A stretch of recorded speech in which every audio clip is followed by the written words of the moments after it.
नमस्कार दोस्तों, आपके अपने YouTube चैनल स्वदेश एकेडमी के इस ऑनलाइन मंच पर मैं अमूज पुनः आपसे मिल रहा हूँ। संवैधानिक विकास की यात्रा जो चल रही थी, हम लोग कंपनी के शासन से आगे बढ़ते हुए ब्रिटिश क्राउन के शासन की ओर बढ़ रहे थे। कल हम लोगों ने 1858 का मैग्ना कार्टा पढ़ा। आज की कहानी 1909 के मार्ले मिंटो अधिनियम की ओर चलती है। अब आपके दिमाग में जा रहा होगा कि मार्ले और मिंटो एक कैसा नाम है।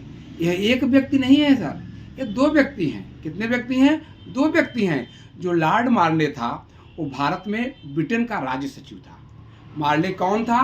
भारत में राज्य सचिव था। किसका? ब्रिटेन का। और जो मिंटो था वो भारत का वायसराय था। कौन था? मिंटो भारत का वायसराय। जैसे आप लोग प्रयागराज में रहने वाले होंगे, जब नए पुल की ओर जाएंगे तो एक पार्क मिलता है, जैसे आप लोग कहते हैं पंडित महामना मदन मोहन मालवीय पार्क। उसी पार्क का नाम मिंटो पार्क भी हुआ करता था। क्या हुआ करता था?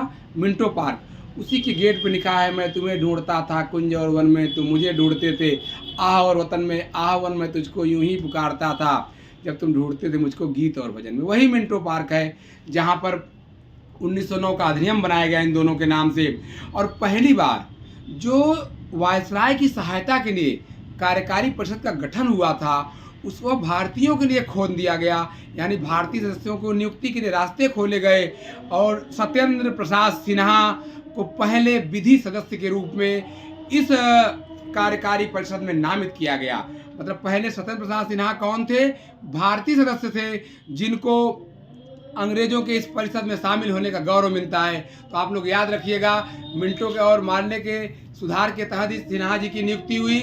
और जो बाद में 47 में भारत और पाकिस्तान बना, उसके बंटवारे की जो जननी थी या जो जड़ थी, इसी अधिनियम के तहत रही। जो आपका ये मिंटो था, इस मिंटो ने सांप्रदायिकता को वैधानिक रूप से स्वीकार किया और भारत में सांप्रदायिकता के आधार पर इसने आरक्षण की व्यवस्था की। और इसने मुस्लिमों के लिए मुस्लिमों द्वारा चयनित होने का यानी प्रतिनिधि करने की व्यवस्था शुरुआत की।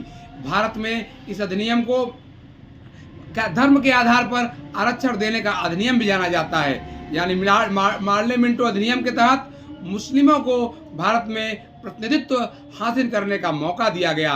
यह भारत में सांप्रदायिक निर्वाचन का जनक भी कहा जाता है मिंटो को। आज लोग आप लोगों ने पढ़ा मार्ले मिंटो अधिनियम। कल हम लोग इसके आगे चलेंगे। आज की कहानी यहीं तक। सभी दोस्तों ज़्यादा से ज़्यादा इसको शेयर कीजिएगा, लोगों को बताइएगा कि जो संवैधानिक राज व्यवस्था की विकास चल रही है, आज आपके 20वीं शताब्दी की ओर अग्रसर हो चुकी है। हम लोग 1909 के मार्ले मिंटो अधिनियम तक पहुँच चुके हैं। धन्यवाद, नमस्कार।